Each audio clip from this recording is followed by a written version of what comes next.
everyone, today we will discuss question number 4 of exercise 3.1 of class 10 chapter 3 pair of linear equations in two variables। इसका आज हम question number 4 discuss करेंगे। Question number 4 के 2 parts है, हम इस video में डिस्कस करेंगे और इसके जो 2 पार्ट्स है रिमेनिंग वो हम हमारे नेक्स्ट वीडियो में डिस्कस करेंगे। लेकिन उससे पहले अगर आपने मेरा चैनल सब्सक्राइब नहीं किया है तो सब्सक्राइब कर दीजिए, साथ ही बेल आइकन भी प्रेस कर दीजिए जिससे कि आपको हर एक वीडियो का नोटिफिकेशन मिलता रहे। So we start from question number 4। Question number 4 is which of the following pairs of linear equations are consistent, inconsistent? इनमें से कौन सी जो पेयर ऑफ लीनियर इक्वेशंस है वो कंसिस्टेंट है या इनकंसिस्टेंट है, ये हमें सबसे पहले फाइंड करना है। फिर if consistent obtain the solution graphically, अगर pair of linear equation consistent है तो हमें उसका जो सॉल्यूशन है वो ग्राफिकली फाइंड करना है। इसका फर्स्ट पार्ट है x plus y that is equals to 5, 2x plus 2y that is equals to 10। तो देखो हमारे पास पेयर ऑफ लीनियर इक्वेशन की जो स्टैंडर्ड फॉर्म होती है वो होती है a1x plus b1y plus c1 that is equals to 0, a2x plus b2y plus c2 that is equals to 0। So सबसे पहले इन इक्वेशंस को हम इस फॉर्म में लिखेंगे। इसके लिए जो कांस्टेंट टर्म है उसको हम राइट हैंड साइड से लेफ्ट हैंड साइड लेकर आएंगे। So x plus y minus 5 that is equal to 0 और सेकेंड क्या हो जाएगी 2x plus 2y minus 10 that is equal to 0। Now we will find a1 upon b1 sorry a1 upon a2। सबसे पहले हम a1 upon a2 find करेंगे, ठीक है। तो a1 अपॉन a2 क्या आ जाएगा 1 अपॉन 2, 1 अपॉन 2। यहाँ x के साथ में कॉफिशिएंट क्या है 1 है। सो a1 अपॉन a2 क्या आ जाएगा 1 अपॉन 2, ठीक है। अब b1 upon b2, b1 upon b2 भी क्या आएगा 1 अपॉन 2, ठीक है। नाउ c1 अपॉन c2, सो c1 अपॉन c2 क्या आ जाएगा माइनस का 5 अपॉन माइनस का 10। तो आप देखो माइनस से माइनस कैंसिल, 5 1 5, 5 2 10। तो क्या आ गया है c1 upon c2 that is equal to 1 upon 2। c1 upon c2 क्या आ गया है 1 अपॉन 2। इसका मतलब क्या हो गया है a1 upon a2 equals to b1 upon b2 equals to c1 upon c2। और जब इस तरह की कंडीशन होती है तो हमें ग्राफ पर जो लाइन मिलती है वो कोइंसिडेंट लाइन मिलती है और इनफाइनाइटली मैनी सॉल्यूशंस हमें मिलते हैं। और जब भी हमें सॉल्यूशंस मिलते हैं तो वो पेयर ऑफ लीनियर इक्वेशंस कैसी होती है कंसिस्टेंट होती है। तो हम यहाँ लिखेंगे lines are coincident and have infinitely many solutions,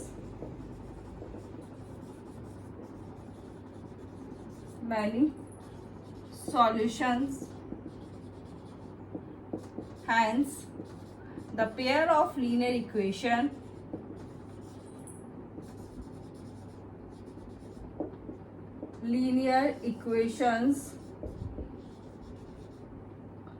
are consistent। अब हमने ये तो फाइंड कर लिया कि कंसिस्टेंट है या इनकंसिस्टेंट है। अब हमें क्या फाइंड करना है, हमें अगर ये कंसिस्टेंट है तो हमें इसका जो सॉल्यूशन है वो ग्राफिकली फाइंड करना है। इसके लिए हम क्या करेंगे हर एक इक्वेशन के दो सॉल्यूशंस फाइंड करेंगे। यहाँ मैंने 2 टेबल्स बनाई हैं। जो ये वाली जो टेबल है वो फर्स्ट इक्वेशन के लिए और ये वाली टेबल है सेकेंड इक्वेशन के लिए है। हमें दो सॉल्यूशंस फाइंड करने हैं। तो हम क्या करेंगे फर्स्ट इक्वेशन में x की जगह कुछ वैल्यू रखेंगे और y की वैल्यू फाइंड करेंगे। देखो सबसे पहले मैं फर्स्ट में x इक्वल्स टू 1 रखती हूँ। जहां आपका x है वहां पे 1 लिया तो 1 plus y that is equals to क्या आ जाएगा 5। सो y इक्वल्स टू क्या आ जाएगा 5 minus 1 that is equals to क्या हो गया 4। इट मीन्स जब x 1 है तो y क्या हो गया है 4 हो गया, ठीक है।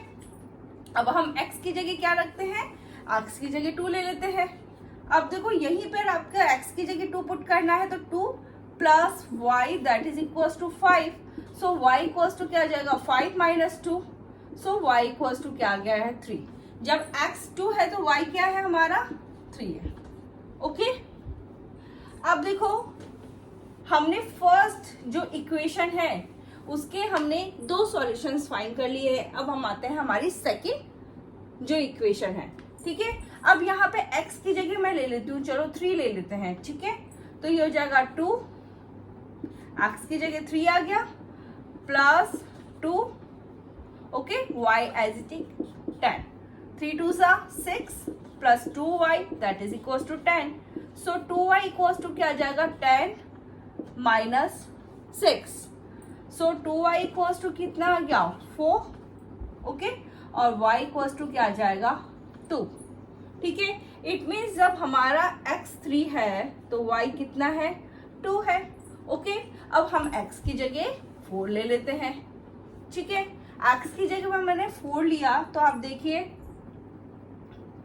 2, x की जगह 4 रखा, 2y that is equal to 10, 4 2 8 plus 2y that is equal to 10। So 2y equal to क्या आ जाएगा 10 minus 8। So 2y that is equal to कितना आ जाएगा 10 माइनस 8 कितना होता है 2 होता है, तो y इक्वल टू क्या आ जाएगा 2/2, ये हो जाएगा 1, ओके। जब आपका x 4 है तो y क्या है 1 है, ठीक है। अब हमने 2 सॉल्यूशंस फाइंड कर लिए हैं। अब इन सॉल्यूशंस को हम ग्राफ पर प्लॉट करेंगे। यहाँ पर मैंने ग्राफ बनाया है और जो फर्स्ट इक्वेशंस और सेकंड इक्वेशन के जो भी हमारे सॉल्यूशंस आए हैं इन्हें मैंने ग्राफ पर प्लॉट करके दिखाया है। तो ये ग्राफ का एक्स एक्सिस होता है, ये ग्राफ पर वाई एक्सिस होता है, ठीक है। तो सबसे पहले हम आते हैं हमारी फर्स्ट इक्वेशन पे। तो जब x 1 है तो y कितना है 4 है। इट मीन्स जब आपका x 1 है तो y कितना है 4 है। इट मीन्स इस पॉइंट की कोऑर्डिनेट्स क्या हो गए हैं 1,4। जब x 2 है तो y कितना है 3 है। जब आपका x 2 है तो ये y कितना है 3। तो इट मीन्स इस पॉइंट की कोऑर्डिनेट्स क्या हो गए 2,3। अब हम सेकंड पे आते हैं। सेकंड इक्वेशंस की सॉल्यूशंस को ग्राफ पर प्लॉट करेंगे, ठीक है। जब x 3 है तो y कितना है 2। जब आपका x 3 है तो y कितना है 2। तो यानी इट मीन्स इस पॉइंट की कोऑर्डिनेट्स हो गए 3,2। नेक्स्ट पे आते हैं। जब x 4 है तो y कितना है 1। जब आपका x 4 है तो y कितना है 1। इट मीन्स इस पॉइंट के कोऑर्डिनेट्स हो गए हैं 4,1। जब हमने फर्स्ट इक्वेशंस के पॉइंट्स और सेकंड इक्वेशंस के पॉइंट्स को मिलाया तो हम यहाँ देखते हैं कि ये सभी के सभी पॉइंट एक ही लाइन में लाई करते हैं। तो हमें इसका मतलब यहाँ पर कौन सी लाइन मिल रही है कोइंसिडेंट लाइन मिल रही है। और कोइंसिडेंट लाइन मिल रही है it means it have many solutions.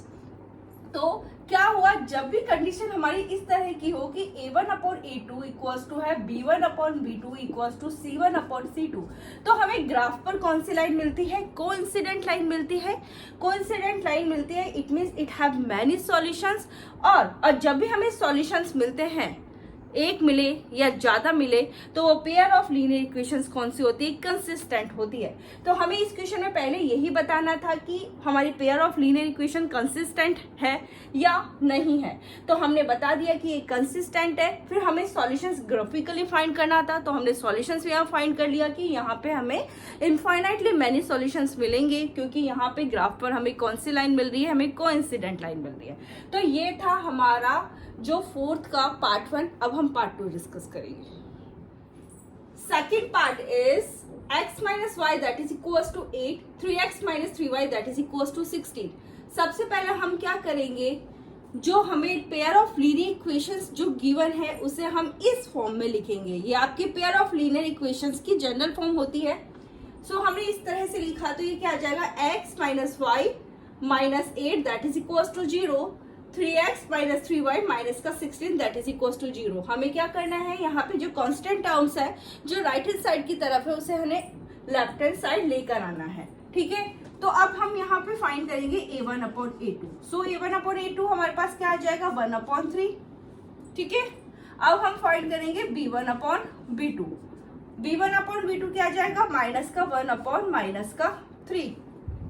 इसको देखो यहाँ पे माइनस से माइनस कैंसिल, तो b1/b2 क्या आ जाएगा हमारे पास 1/3। अब हम c1/c2 फाइंड करेंगे तो c1/c2 क्या आ जाएगा माइनस का 8/-16। -8 अपॉन माइनस का 16, यहाँ पे ये माइनस से माइनस कैंसिल, 8 हो जाए 8 2 जा 16, तो C1 अपॉन C2 क्या आ जाएगा हमारे पास 1 अपॉन 2। तो आप यहाँ देख सकते हैं कि A1 अपॉन A2 इक्वल है B1 अपॉन B2 के। A1 अपॉन A2 इक्वल है B1 upon B2 does not equal to C1 upon C2। और जब भी इस तरह की कंडीशन होती है तो हमें ग्राफ पर कौन सी लाइन मिलती है, पैरेलल लाइन मिलती है। तो पैरेलल लाइन मिलेगी तो इसका मतलब हमें कोई भी सॉल्यूशंस नहीं मिलता है, और ये पेयर ऑफ लीनियर इक्वेशंस कैसी होगी, inconsistent pair of linear equation होगी। तो lines are parallel and have no solution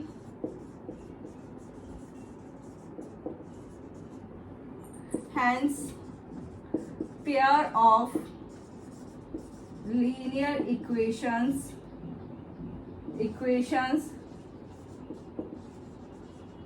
are inconsistent।